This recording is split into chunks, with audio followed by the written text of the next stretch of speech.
Welcome back to another episode of the Educational AD Podcast, brought to you by Violet Defense. Violet Defense is dedicated to protecting our world from germs by bringing the power of UV disinfection to everyday spaces. Their patented technology enables them to harness the power of the sun to incorporate ultraviolet light into products and environments like never before. Whether you're ready to implement existing products or you'd like to explore researching and developing a custom deployment of the technology for your school, Violet Defense has the solutions and experience you need. Thanks again to Violet Defense for sponsoring the Educational AD Podcast.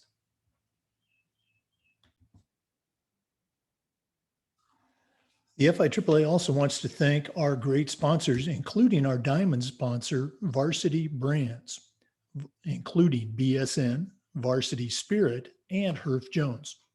Varsity Brands, elevating student experiences in sport, spirit, and achievement. The FIAAA also wants to thank our great platinum sponsors, including Booster Digital Displays, revolutionize your game day experience. Camp Mobile, where leaders communicate better. Ephesus Lighting, innovating a brighter future at every level. Hometown Ticketing, simple and easy online ticketing. Gipper, sports graphics made incredibly simple. And Vital Signs, bring student achievements to life. Thanks to all of our great sponsors.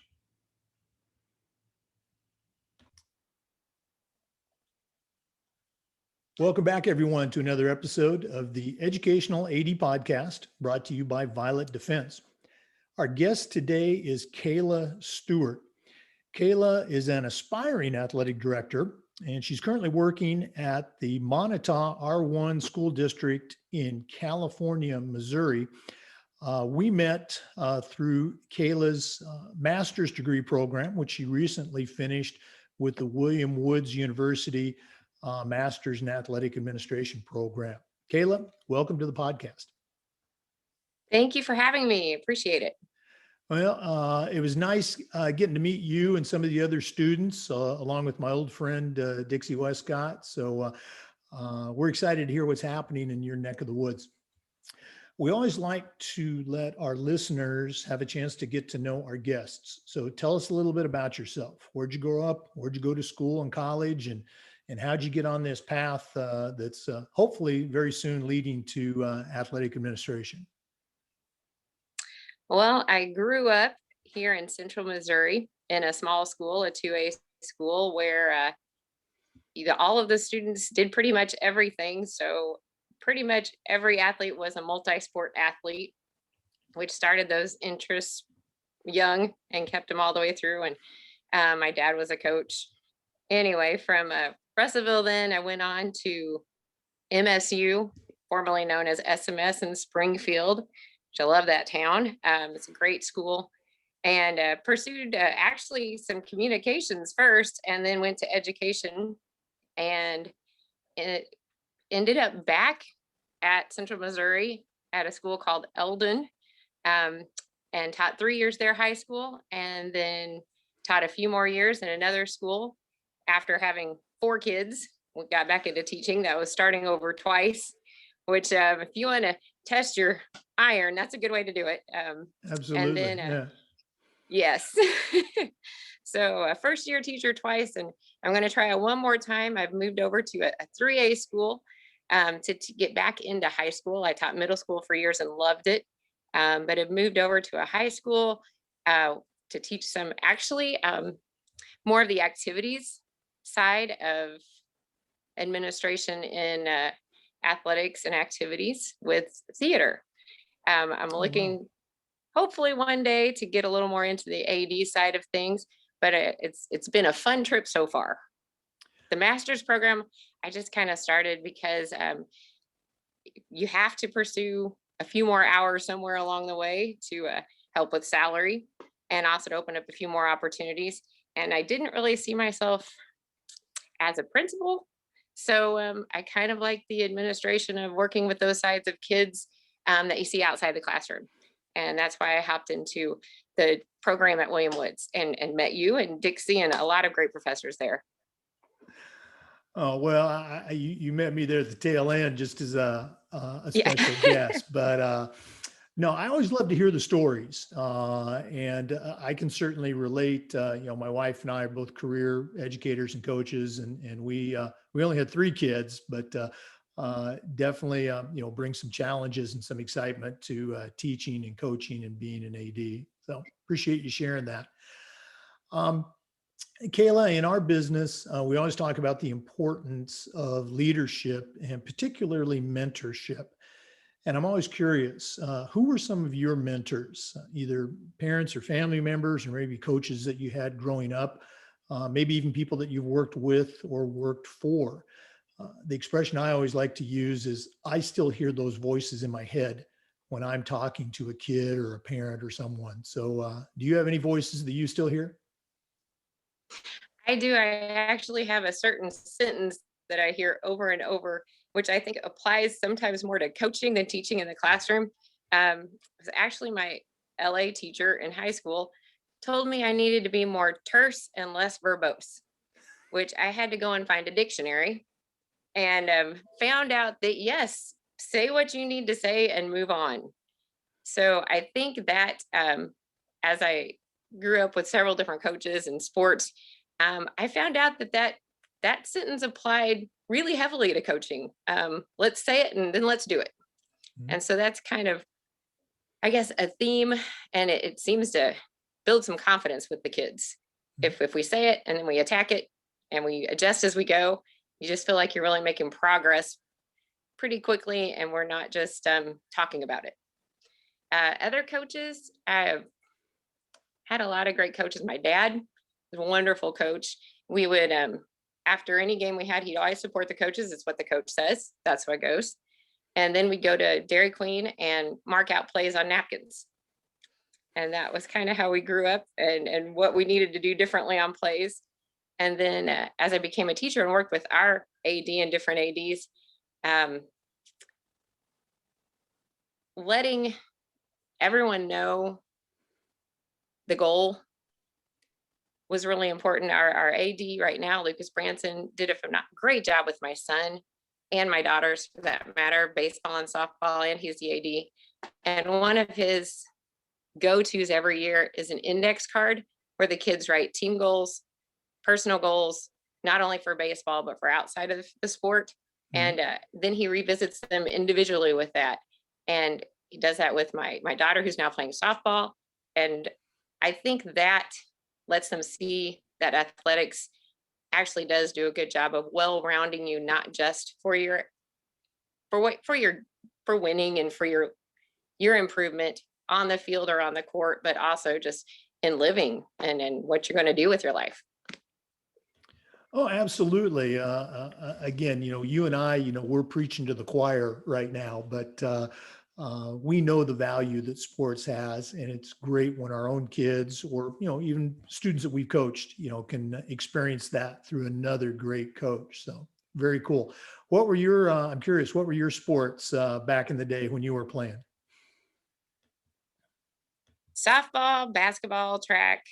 Um, we didn't have golf at the time because we were rural. I really thought a driving range was where you prepared to take your driver's test for a long time. And then I, I found out more about golf later. I didn't compete in it, but that is also a sport I've come to appreciate a lot. My husband played golf and was really very good at it. Um, Softball, baseball, track. Volleyball at the time was more of an intramural sport, which we played. We didn't have positions then. It was your 6-man rotation, and that was pretty much it. Other than that, I think that was probably at the time all our school offered. So whatever there was, we did. We had some successes there. Um, but I think what I remember most about sports is being able to get back with your teammates and reliving specific plays. It's not always the championship that was important, but it's that specific play or what coach said when he was irate at the players and everybody kind of had to chuckle at what came out his mouth. even though it was well intended, that shared relationship with the coach and the players it's there's nothing else like it. Oh, you're so right. And again, I'm a little bit older than you, so I've been attending some reunions, these past several years, and that's what we talk about. Hey, you remember that game? Hey, you remember that bus trip? You remember what coach said? And I try to share that with kids and parents that, 20, 30 years from now, you're not going to be talking about your chemistry class. You're not going to be talking about, history. You're going to be talking about those sports experiences that you had. Kayla, you've been at a couple of different schools now as a teacher, as a coach, and you've had a chance to see how different athletic departments operate, along with your own experience back when you were in high school. So, one of the things we try to do with the podcast is share this idea of best practices. So, what are a couple of best practices that you've seen, maybe even things that you helped initiate that you can share with our listeners? Give us some best practices. Best practices. Number one, make sure everyone is informed.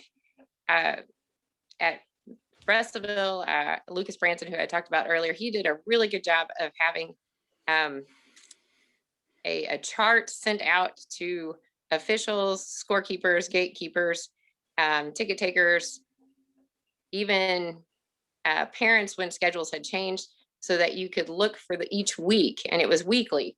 So you knew Monday morning, you could look ahead, and especially with the last 2 years, with all the game changes with COVID restrictions, we've had to update and change games or change venues. And so just keeping that as a routine of keeping everyone informed on Mondays, what they need to do, has worked really, really well. Um, as far as initiating some things, we started another program, which is archery. That's of course not with Misha, but um, what we found with that is that you kind of test the waters with what is it the kids are interested in that we don't have first, and start with a survey or two and just see what that interest is. For some reason, soccer's not a big deal around here. So when soccer was brought up a few years ago, that one didn't go very far. But then when we went to something like archery with where your setting is, that's important, is just seeing what it is that already has a little ground support and where you can take it from there. Uh, trying to think about best practices. Make sure your calendar is shared with and that was one thing we kind of worked on, was getting the music end of the activities, which is also our Missouri State High School Association sponsored. Make sure those activities have the same equivalency on the calendar as the sporting activities, because even your athletes in a small school are in both, and both need to have that credibility, and a calendar equals credibility.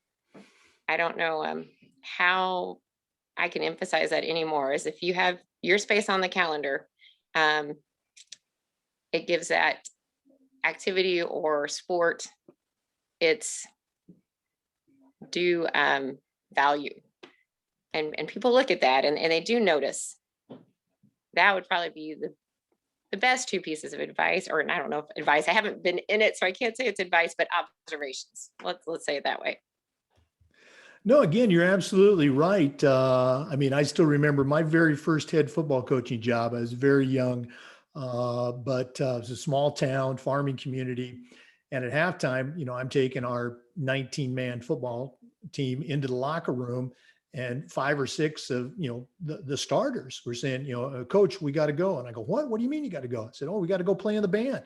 They're playing the band at halftime. So, I mean, we made it work, and it was great fun. And it was a great lesson for me. But no, that's right. Coordinating with, the academics, the fine arts, the other co-curriculars, very important.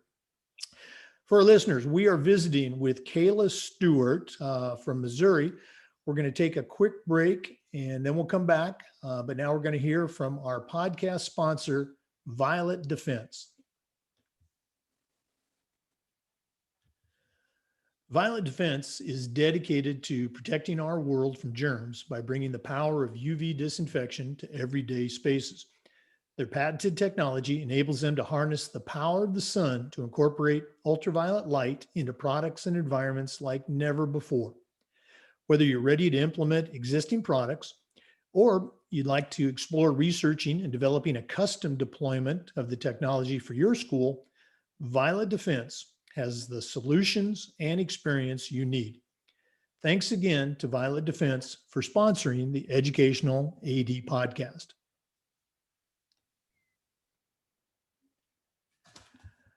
Again, welcome back. We're visiting with Kayla Stewart from Moniteau R-1 School District in California, Missouri. Kayla, you mentioned COVID, and again, for our listeners, we're recording this on June 16th, so the school year is over. But how did y'all finish up the school and sports year in Missouri, and any special plans for reopening in this coming fall? We do a pretty good job of sticking close to the county health department and whatever they recommend. So I guess I'm addressing the reopening first, and then I'll go back and review this past year. But it's just kind of sticking with the county health department guidelines, and that's updated weekly. And just that actually has been a bonus this year, is opening those lines of communications. It has not only benefited keeping rolling with what we need to do and what will also work best for the kids, has also aligned us with other things we probably should have been aware of. And it's just made it real easy now to make sure everyone's working together toward the same cause, keeping the kids in school, keeping everyone healthy, and letting them maintain as much normalcy as possible for spectators and for faculty, for the kids. That's what it's all about. Starting this year, our plan was to again stick with the county health concerns, and we started with just limited numbers of spectators and lists. And then as we went on through, and this was actually about Cole County because that's where I was working with middle school, we gradually adjusted that to open up with not just a limited number, but then we had names of whoever was there with a certain percentage of our gym, and that kind of gradually grew. And then as we finished the year, we had to still register at any event, but the mask requirements were lifted. They were recommended, but it wasn't a do or don't type of deal. So I think as we finished in May, the kids were kind of feeling like, and the spectators, the community was kind of back to starting normalcy, and everybody looking forward to the next week and the schedule, and having that unity, I would have to say. That seems to have really not only built an appreciation from the kids for the privilege of playing activities, for the administrators for working together with others in the county with the same concerns. So as many restraints as it had, I think it had a lot of positives. Oh, I certainly agree. And it's been great for me to be able to hear these stories from schools across the country.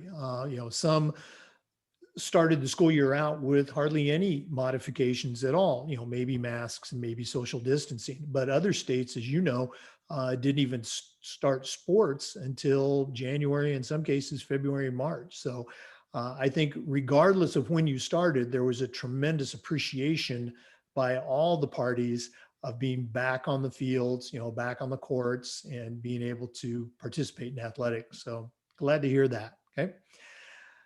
Kayla, another question that I've been asking our athletic directors since we started this revolves around the idea of social awareness or social justice. And my question is this: what are some things that we can do as athletic directors, as coaches, to do better, to do a better job with our stakeholders in this area of social awareness? What are your thoughts on that? That's That's a heavy question there. And it's a little harder when I'm in a rural district. Sure.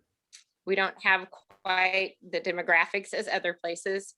Um, I really think the more we talk about kids and students as students and leave out those separation words, um, that social bond actually is built more through just the recognition and communication of our common factors rather than those that may differentiate us.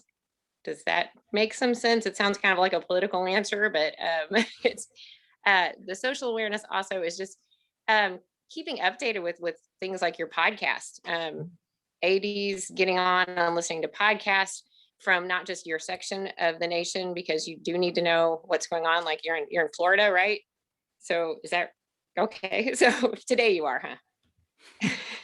So that's very different than Missouri, and it's very different from Central Missouri to St. Louis to Kansas City. But what we have seen happening in our area is we have several families from the state of California moving out here.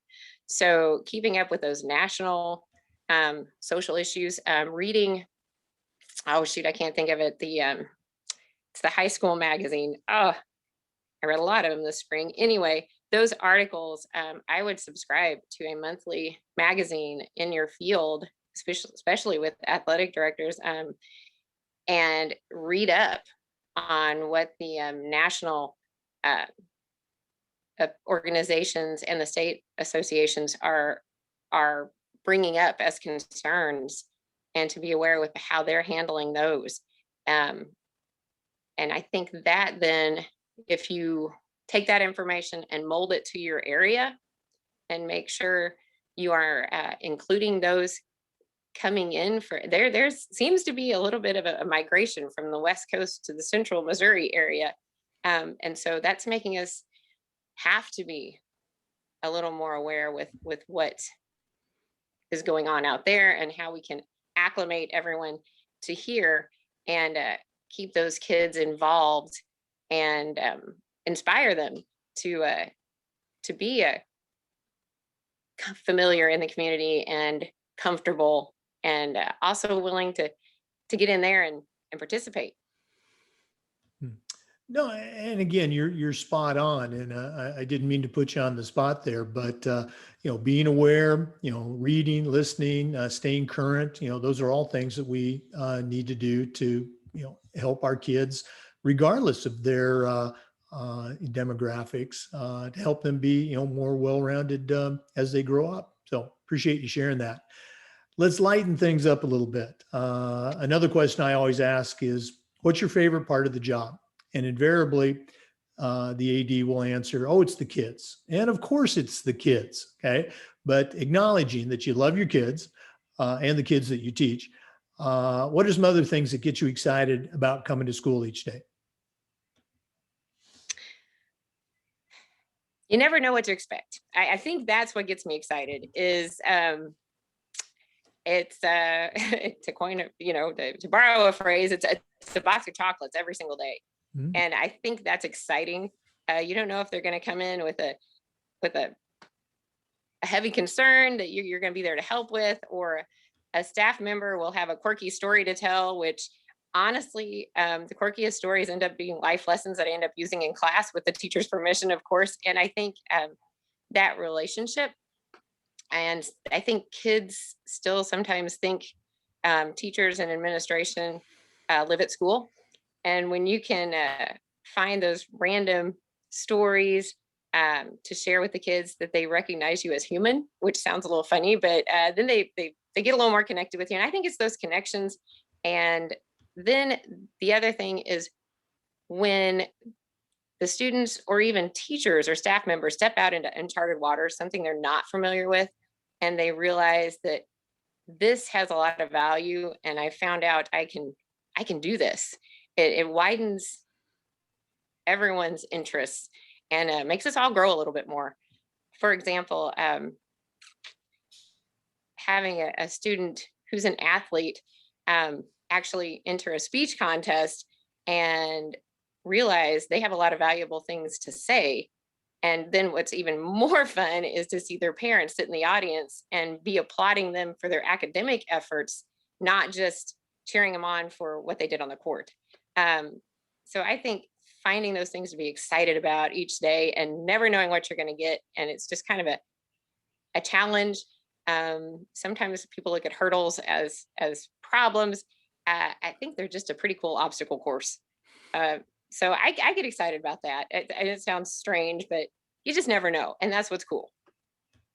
Oh, I certainly concur. I love your term there, the obstacle course. I think that's a great way to describe, a typical athletic director's day.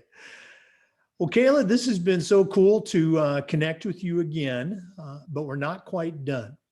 We always like to wrap up with what we call the new athletic director's toolbox.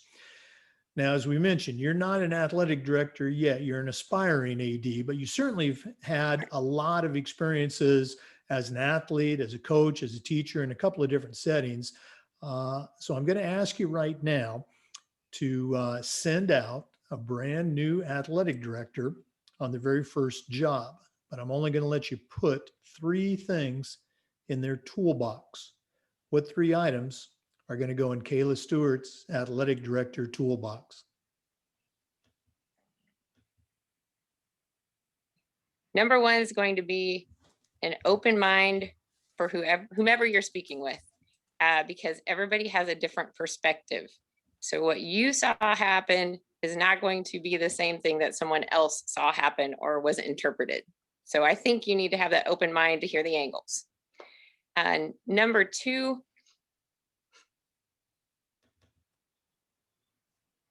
adventure. Just because an adventurous spirit. Let's put that adventurous spirit. I know these are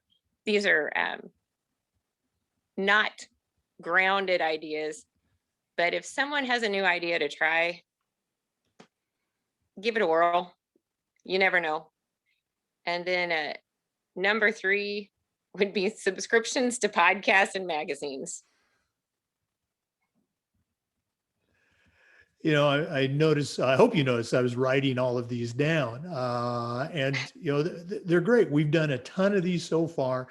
And I think it's maybe 60-40.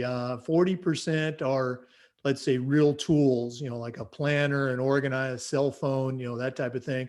And the others are, very much, ideas or philosophies or concepts that you shared. And all of them are 100% spot on and 100% needed in any athletic director's toolbox. So I appreciate you sharing that. Kayla Stewart, if one of our listeners wants to reach out and pick your brain a little bit, what's the best way that they can get in touch with you? I would say email. That would probably be anywhere you're trying to reach me from, the most reliable. Okay. So if you don't mind, can you share that email for us? And they'll just have to rewind the podcast to get it down if it's a long one. But go ahead and give us that email. I was hoping you'd ask that. It is KSTEW. It's the first 4 letters of my last name. KS39. Not my age, but I wish it were. At gmail.com. All right. Give it that one more time, just full speed. But that was great. I appreciate you breaking it up like that. KSTEW.KS39 at gmail.com. And I hope everybody's pencil ended up on that M and you went, yep, I got it. Yeah. Oh, no, absolutely. Great job.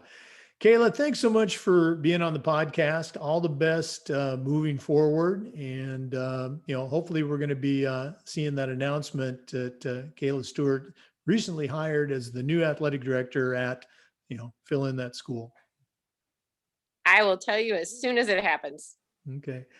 To our listeners, remember the Zoom recordings of these interviews are also being uploaded to the Educational Athletic Director FIAAA YouTube channel.